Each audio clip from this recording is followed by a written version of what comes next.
다시 산부인과 돌아와가지고 아내와 같이 있었는데 저희 아내가 마취가 풀리다 보니까 침대에서 화장실 가는 것조차도 스스로 가지 못하는 거예요. 그래서 제가 옆에서 부축을 해가지고 간신히 화장실로 데려가고 그랬는데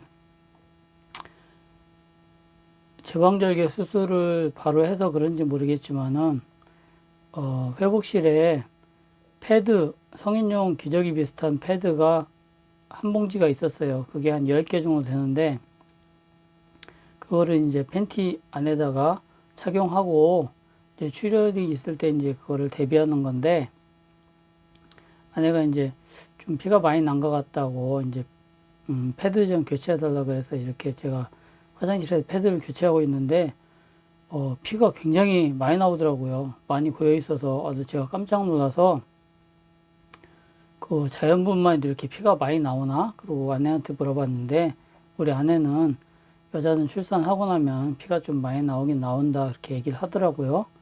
한쪽으로는 뭐 그런가 보다 했는데 또 한쪽으로는 어떤 생각을 했냐면 제 생각과는 다르게 너무 피가 많이 나오는 게 아닌가 이런 생각이 들었어요. 그 패드가 아까 말씀드렸다시피 10장이 있었는데 그거를 거의 이틀도 아니고 하루 반 만에 다 써버렸거든요. 그러니까 토요일 날 저녁부터 시작해가지고 일요일 날 저녁 때까지 해서 패드를 전부 다 써버렸어요.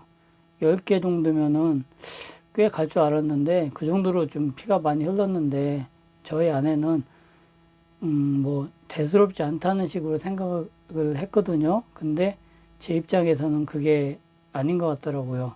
계속 이제 패드를 갈아줄 때마다 고개를 굉장히 제가 많이 갸우뚱거렸어요. 이 정도로 피가 많이 나오나 이런 식으로 그렇게 저 혼자 생각을 하고 있었거든요.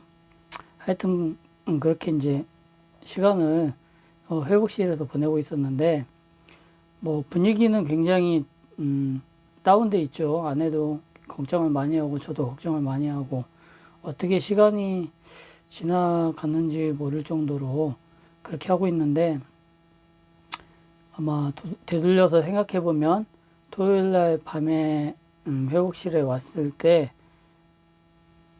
아마 9시 좀 넘어서 전화가 온 거를 제가 기억합니다. 거기 신생아 집중 치료실에서 간호사인지 레지던트인지는 모르겠는데 그 여자분이 전화 와가지고 자기 지도 교수님 주치의죠.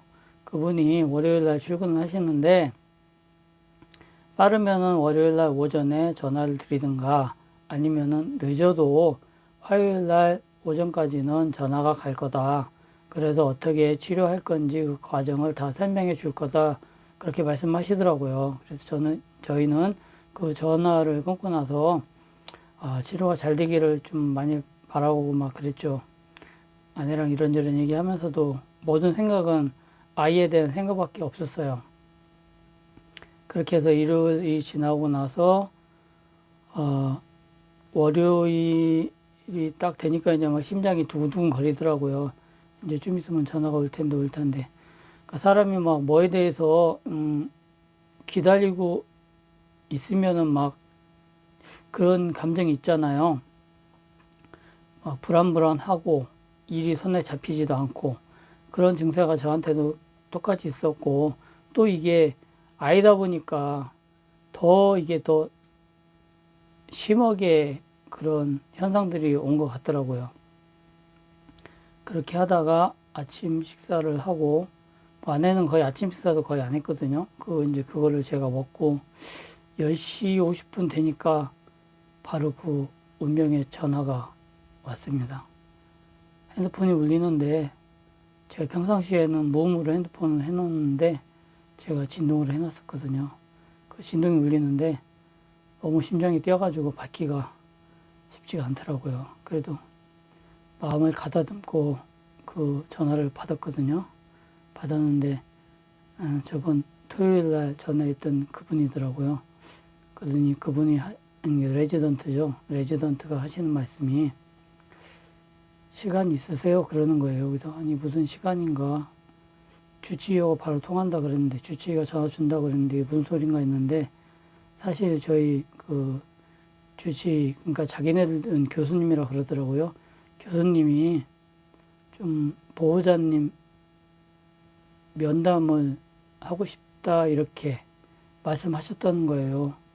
좀 시간이 되시면 오후도 좋고 빨리 오시면 좋은데 오전에라도 오셔서 저희 자기 교수님하고 면담 좀 했으면 좋겠다 그렇게 말씀하시는데, 제가 그 얘기를 듣는 순간 가슴이 너무 철렁거려가지고, 분명히 전화로 주치의 선생님, 교수님이 말씀해 주신다 그랬는데 그분은 전화 안 오시고, 그 밑에 있는 그 레지던트가 전화를 한 거 보고 또 전화 내용을 보니까 갑자기 뭐가 딱 떠오르면서 하늘이 무너지는 듯한 그러한 느낌이 딱 들더라고요. 아, 뭐가 잘못되고 있구나. 좋은 방향으로 흘러가지 않고 있구나. 이런 생각이 문득 들었습니다. 그러면서 그 전화를 끊고 저희 아내 얼굴을 봤는데, 아내도 느낌이 왔었나 봐요. 우리 아이 어떻게 잘못되는 거 아닌가? 왜 주치의 선생님이 전화해 준다 그랬는데 왜 오라고 하냐고 옆에서 다 들은 거죠. 그래서 제가 어떻게 둘러댈 수가 없더라고요. 그냥 글쎄 나도 잘 모르겠다.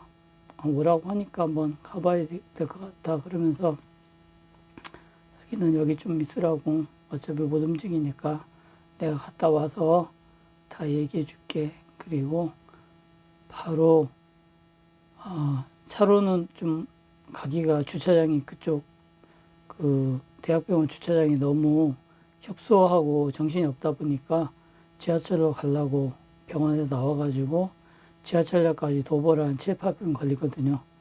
딱 지하철 시간을 보니까 지하철이 오는 시간이 몇 분이 안 남았어요. 그 다음엔 또 30여 분 후에 지하철이 오더라고요. 그래서 제가 정신없이 달렸어요. 9월 달에, 9월 그날이 4일이죠. 4일날 또 여름이잖아요. 엄청 뜨거운데 아무 생각도 없이 막 달렸는데, 사거리 앞에 딱 신호가 딱 녹색 신호가 아니라 빨간색 신호인 거예요. 이거를 건너가야 되는데 2분 후면은 저기 지하철이 오는데 이걸 타야 되는데, 그날따라 그 신호가 굉장히 긴 거예요. 빨리 가야 되는데 마음은 급한데, 무단횡단 하고 싶은데 차들은 너무 많고 정말 발만 동동 구르다가 기다리니까 신호등이 이제 파란색으로 녹색으로 바뀌긴 바뀌었는데 시간이 얼마 없어요. 진짜 미친 듯이 달렸습니다. 진짜 숨이 헐떡거리는데 미친 듯이 달려가지고 어떻게 그 플랫폼까지 제가 올라갔는지 몰라요. 거기까지 올라가가지고 있으니까 바로 기차가 오더라고요. 그래서 그 지하철을 타고, 사실 몇 정거장 안 되거든요, 지하철로는. 그래서 해당역, 복명역에 내려가지고 다시 순천향대 병원까지 또 달렸습니다. 정말 등에 땀이 범벅인데, 이게 땀이 나는 게 중요한 게 아니고 오로지 아이 생각만 하다 보니까 힘든 것도 모르겠더라고요. 숨 넘어가는 것도 모르겠더라고요. 그렇게 해서 6층으로 올라갔어요. 올라가서 인터폰을 누르니까 다행히 아직 점심시간이 안 된 것 같더라고요. 좀 거기 안에 있는 직원이 좀 기다리시라고, 옆에 면담실이 있으니까 거기 앉아 계시면은 주치의 선생님이 나와서 설명해 주실 거다 그러시는 거예요. 그래서 옆에 면담실에 가가지고 앉았거든요. 앉아가지고 한 10여 분 있다 보니까 저희 아내한테 전화가 왔어요. 자기도 그 내용을 듣고 싶으니까 전화기 켜놓고 있으라고, 통화 상태로 해놓으라고. 알았다 그러고 통화 상태로 해놨더니 한 5분 후에 주치의 선생님이 들으시더라고요. 들으시면서 하시는 얘기가, A4 용지에 무슨 그림을 그려요. 뭐 우리 아기가 폐 쪽에서 호흡이 잘 안 되는데 평상시에 다른 아기 같은 경우에는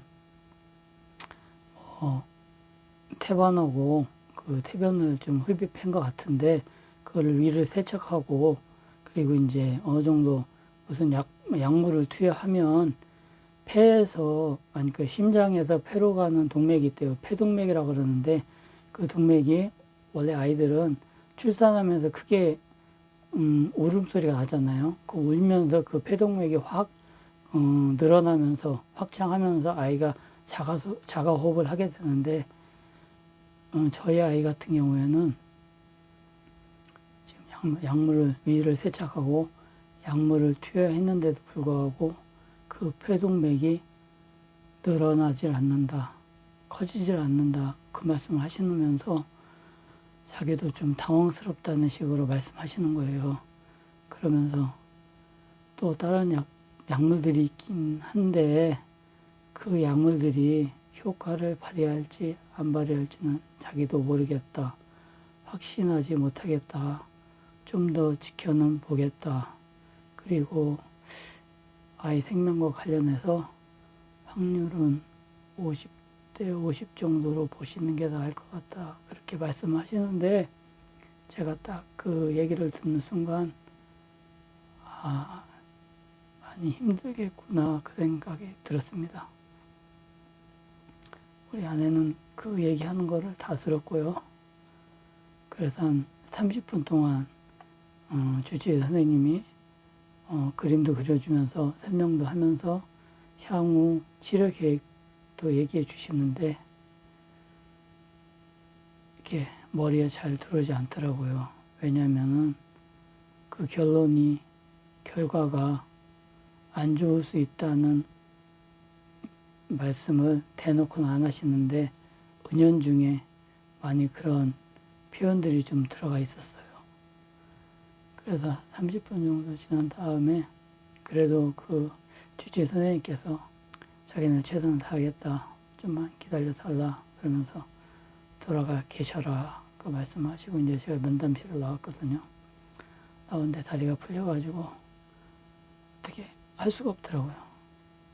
다시 또 지하철 타고 넋이 나간 표정으로 산부인과로 돌아왔어요. 돌아왔더니 저희 아내 눈이 너무 울어가지고 퉁퉁 불어있더라고요. 근데 제가 어떻게 좋게 얘기해 줄 수 없는 게 아내도 다 들었기 때문에 무슨 얘기를 할 수가 없었어요. 그러니까 아내가 너무 글썽거리면서 이제 우리 아기 잘못되는 거 아니냐 그렇게 얘기하는데 저는 별 얘기 안 했습니다. 얘기해봐야 별 소용이 없다는 거 알게 되었거든요. 그렇게 해서 월요일 날을 이렇게 넘기고 근데 저희 아내가 이제 많이 막 생각이 많이 있었나 봐요. 이런저런 생각. 그리고 자기는 여기 있을 수가 없다. 자기는 아이의 엄마잖아요. 빨리 나가야 될 것 같은데 이제 너무 통증이 심하니까 나가지도 못하고 이러지도 못하고 저러지도 못하니까 굉장히 답답해 하더라고요. 근데 사실 제가 이제 그 대학병원 갔다 오고 나서 드는 생각이 제가 좀 못난 아빠일 수 있는데 무슨 생각을 했냐면 그때 분위기를 보고 제가 판단한 건데 우리 아내가 태어나기 전까지만 우리 아이가 살아 있었으면 좋겠다 그런 생각이 들더라고요. 아내가 금요일날 태어났는데 제가 코로나 그때 방역 시기라 일주일에 한 번밖에 신생아 집중 치료실을 들어갈 수 없더라 그러더라고요. 그래서 아내 퇴원일자에 맞춰서 금요일날 제가 예약을 하고 왔거든요. 속으로 그때까지만 살아있어라. 그때까지만 살아있어라. 더 이상 내가 바라지 않겠다. 그러면서 그렇게 제가 기도를 했습니다.